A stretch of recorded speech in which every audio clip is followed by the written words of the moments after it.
Signature English Podcast. Brought to you by English Speaking Signature. Hello, everyone. Welcome to a new episode of the Signature English Podcast. I'm Silas, and I'm joined by my co-host, Zara. Hi, everyone. And before we even get into our deep dive today, I really need to confess something that happened to me just a couple of hours ago. Oh, boy. I mean, confessions right at the top of the show are always the best. What happened? Well, I was at the gym this morning, right? Just doing my usual routine on the treadmill. Nothing crazy, just a nice, steady walk. And completely out of nowhere, the rubber toe of my shoe just caught the edge of the moving belt. Oh, no. I know exactly where this is going. Yeah, it was bad. I didn't fall completely flat, thankfully, but I did that horrible, highly awkward flailing stumble, where your arms go flying in circles like a windmill. Like you're suddenly trying to conduct an orchestra at double speed. Exactly. My water bottle rattled loudly in the cup holder, and I had to aggressively grab the handrails just to save myself from, flying completely off the back of the machine. Oh my goodness, the flail. I know exactly the move you're talking about. You do that little hop skip and immediately try to pretend that you were just, testing the emergency stop function. Right, or like stretching my calves dynamically. Yeah, exactly. It is the absolute worst feeling in the moment. It truly is. My heart immediately dropped into my stomach. My face felt completely flushed with heat. And in that split second, hanging onto the handrails, I was entirely convinced that the entire room had stopped. Like everyone was watching. Yes. Yeah. Every single person in that gym had stopped their workouts, stared directly at me, and was silently laughing at my clumsiness. It felt like a giant blinding spotlight had just swiveled down from the ceiling and locked right onto me. Oh, wow. But let's pause and be completely honest about the reality of that gym environment for a second. If we really think about human nature, what were all those other people actually doing? Oh, I know. I know now, at least. Right, because half of them were probably staring intensely at their own reflections in the mirror, admiring their shoulders. And the other half were, desperately checking their smartwatches to see if their heart rate was finally in the fat-burning zone. Yeah, or they were completely lost in whatever music they had playing in their headphones. Exactly. The absolute reality is they didn't even notice your stumble. Like, at all. They really didn't. And that realization, once my heart finally stopped racing, was incredibly powerful. Yeah. Because it connects directly to the journey of our community. Oh, that is such a good transition, because it really does. It does. That physical stumble on the treadmill triggers the exact same psychological alarm bells as the mental stumble you face when you are learning and speaking a new language. Yeah. The psychological concept at play here is known as the spotlight effect. To define it simply, the spotlight effect is a cognitive bias where we vastly overestimate how much other people notice our appearance, our behaviors, and especially our mistakes. Which is so relatable. Right. Because we are the absolute center of our own universe, our brains naturally and completely incorrectly assume that we must be the center of everyone else's universe too. Yeah, and applying this to language learning, this is exactly where what we call the perfectionism trap catches us. Like, you are sitting in a business meeting and you want to contribute an idea, but before the words even leave your mouth, your brain starts running a terrifying simulation. Oh, the worst simulation. Right. You think, if I accidentally say he goes instead of he goes, the entire world is going to start spinning. You genuinely believe that everyone in the room will pause, look at you, and instantly downgrade their opinion of your intelligence based on that one tiny dropped S. Yes, the brain creates a completely false reality. Yeah. It literally makes you believe that the people around you are functioning like strict examiners holding a red pen. Yeah, just waiting. Just waiting to mark a giant red X on your forehead for a grammar slip. Okay, I want to stop you right there and push back on this a little bit, because I am trying to draw a parallel here, and I think there is a gap we need to explain to the listeners. Okay, let's hear. If we think about your treadmill trip this morning, the physical stumble was obvious to you because you felt a massive physical jolt. Your body was in literal physical danger of hitting the floor. Right, very true. But a grammar mistake. A grammar mistake is invisible. It is just a minor vibration of sound in the air. Are our brains really tricking us into thinking that an invisible minor grammar slip is as loud and physically dangerous as falling off a running machine? What a fantastic challenge. And the answer is yes. Yes, our brains are tricking us exactly like that. Really? Yeah, and to understand why, we have to look at the evolutionary neuroscience behind it. We have to talk about how the brain actually processes pain. Okay, I'm with you. So, in neuroscience, there is a region of the brain called the dorsal anterior cingulate cortex, or the DACC for short. The DACC, got it. Right. Now, what is fascinating about the DACC is that it is the brain's alarm system for physical pain, like hitting your head or falling off a treadmill. But neuroimaging shows that this exact same brain region also processes social pain. Wait, really? Yes, it processes the pain of embarrassment, rejection, and looking foolish. It's the exact same alarm system. Okay, so the brain literally does not know the difference between a physically bruised knee and a socially bruised ego. Exactly. And the reason for this goes back thousands of years. From an evolutionary perspective, human beings survived by staying in the tribe. Right, safety in numbers. Exactly. If you stood out, if you did something foolish, or if you were deemed incompetent, you risked being kicked out of the safety of the group. And thousands of years ago, being exiled from the tribe meant literal death by starvation or predators. Oh, wow. So the stakes were literally life or death. Completely. So your brain's reticular activating system, which is the filter that scans the world for threats, hasn't updated its software for the modern world. That makes so much sense. Right. When you are about to drop an S on a verb in a 2026 boardroom, your primitive brain interprets that social mistake as a literal threat to your physical survival. It fires the same alarm bells as if a tiger just walked into the room. That is absolutely mind-blowing. So when my face gets hot and my heart races because I forgot a vocabulary word, it isn't because I am weak or a bad language learner. Not at all. It is because my evolutionary biology is literally trying to save my life from a hallucinated tiger. Precisely. You are fighting millions of years of evolutionary biology. But here is how we defeat that biology. Yes, please. We need the solution. We have to look at the psychology of the listener. We have to understand what is actually happening in the mind of the person you are speaking to. In cognitive psychology, we often describe human attention as being ambitious but lazy. Ambitious but lazy. That sounds like my exact approach to weekend chores, honestly. But what does that actually mean in terms of a conversation? Well, the brain is an absolute energy hog. It accounts for about 2% of your body weight, but it consumes 20% of your daily energy. Wow, 20%. Yeah, it's a lot. Because it requires so much fuel, the brain is constantly looking for shortcuts to save energy. That is the lazy part. Okay, I follow. Now, processing language, especially in a busy environment or when speaking with someone who has an accent, that takes extra cognitive effort. So the listener's brain actively takes shortcuts. Interesting. The reality is that the people you are speaking to are consumed by their own massive cognitive loads.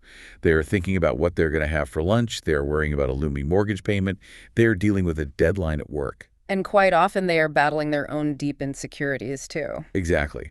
When you speak, their brain does not have the available RAM, so to speak, or the energy to grade your syntax.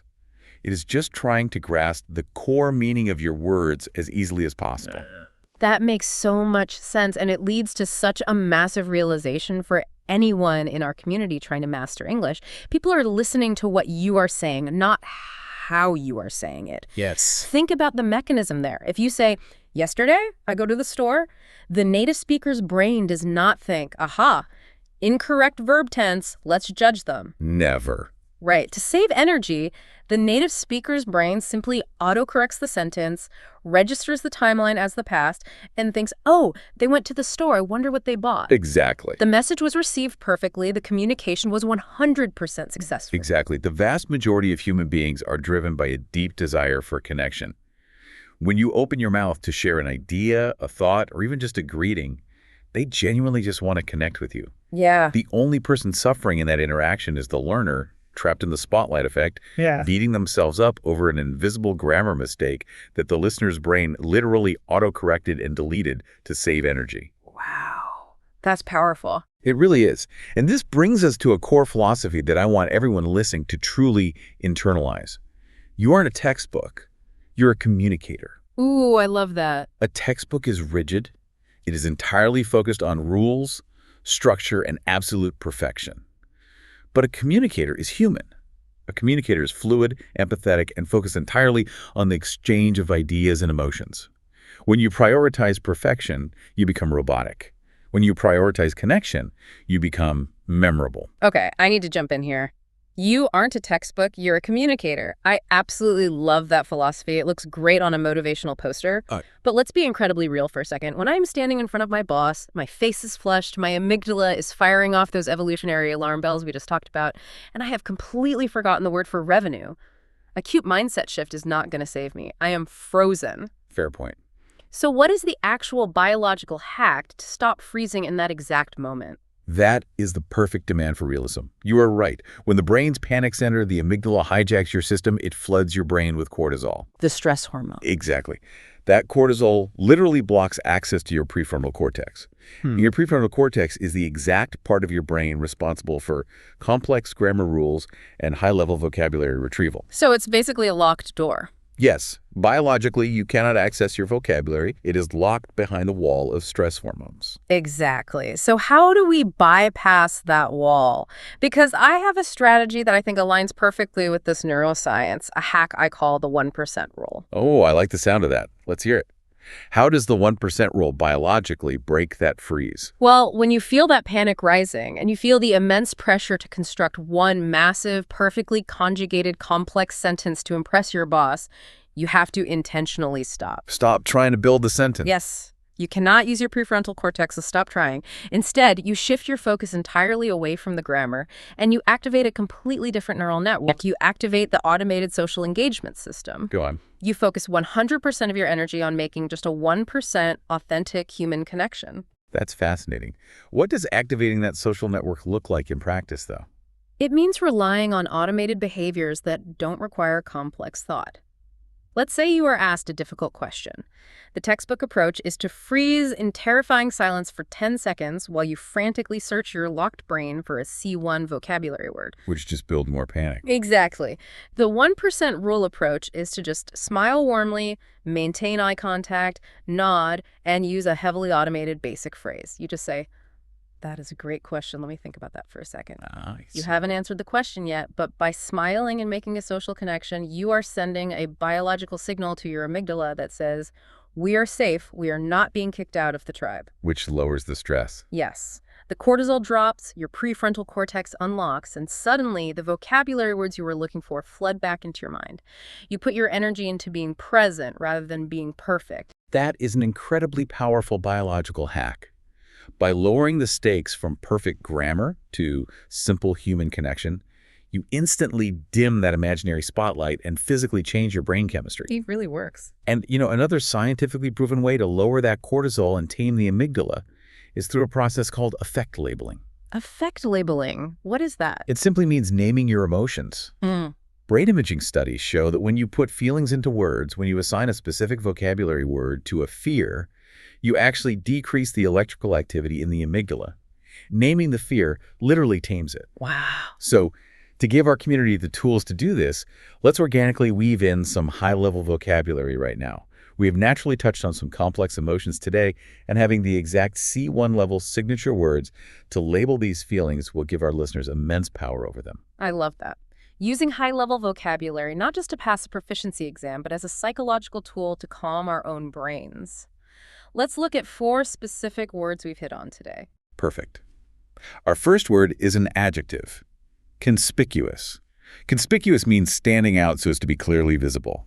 It is the exact feeling of believing that everyone is looking directly at you, usually because you feel you have done something unusual or incorrect. Right. It is the core feeling of the spotlight effect. Yes, conspicuous. Let's ground this in a real-world, everyday scenario for our community. Imagine you are arriving late to a quiet classroom or a tense business meeting. Oh, I hate that feeling. Right. The heavy wooden door has a terrible, loud squeak. You push it open screech, and every single head in the room turns to look at you as you try to silently tiptoe to an empty chair in the back. Yeah, the worst. In that moment, walking across the room, you feel totally, completely conspicuous. You feel like a giant, flashing neon sign. A very visceral example. You can feel the heat in your cheeks just thinking about it. Definitely. What's our next word? Our second word is a verb. Overestimate. To overestimate means to make a mathematical error in your judgment. It means to think that something is much bigger, much worse, or much more important than it actually is in reality. Like blowing things out of proportion. Exactly. You are calculating the impact of something, and your calculation is simply too high. Overestimate fits perfectly with our discussion of the ambitious but lazy brain. As English learners, we constantly overestimate how much people care about our small mistakes. We calculate that dropping a preposition will ruin the entire conversation, when in reality, we have massively overestimated the impact. The other person's brain auto-corrected it, and they didn't even care. Precisely. That leads us directly to our third word, which explains why we overestimate. The word is a noun: bias. Bias. A bias is a natural inclination or a prejudice for or against something. It is a built-in, often unconscious tendency for your brain to lean in a certain direction.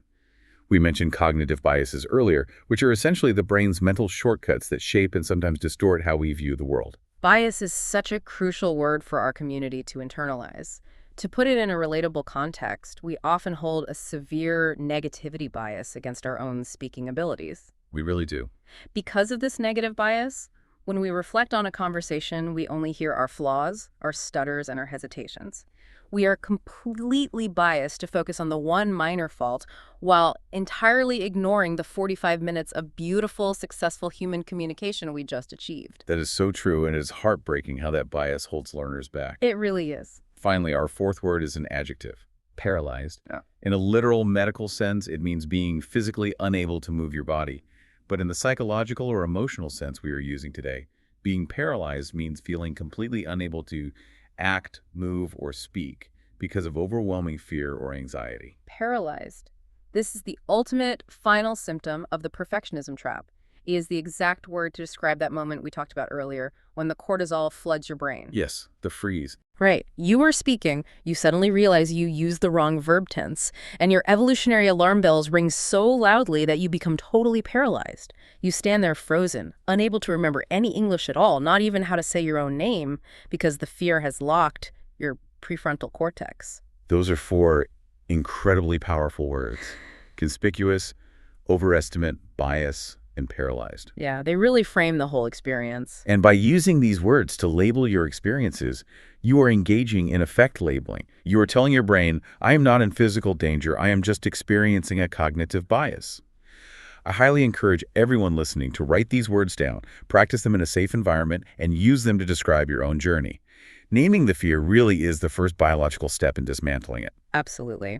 We have covered the neuroscience of fear, the lazy listener's brain, and the biological hack to keep moving. But we don't just want you to passively listen to these concepts. We want you to actively apply them. It is time for the signature challenge. I am genuinely looking forward to hearing what the community shares for this one. For today's challenge, we want you to be brave. We want you to scroll down into the comments section right now and share a specific story about a time you felt completely conspicuous while speaking English.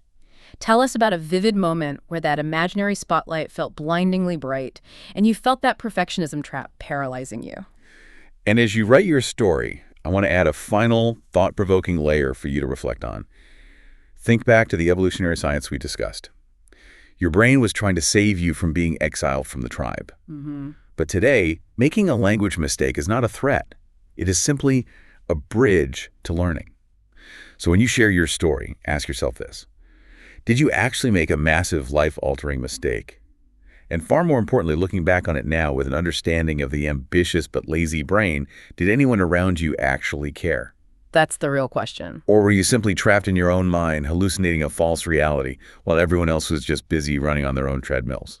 That is a brilliant and liberating question to leave them with. We honestly cannot wait to read your stories in the comments. We read every single one, and we learn so much from your shared experiences. Until next time, remember the golden rule of this community: stop thinking and start talking.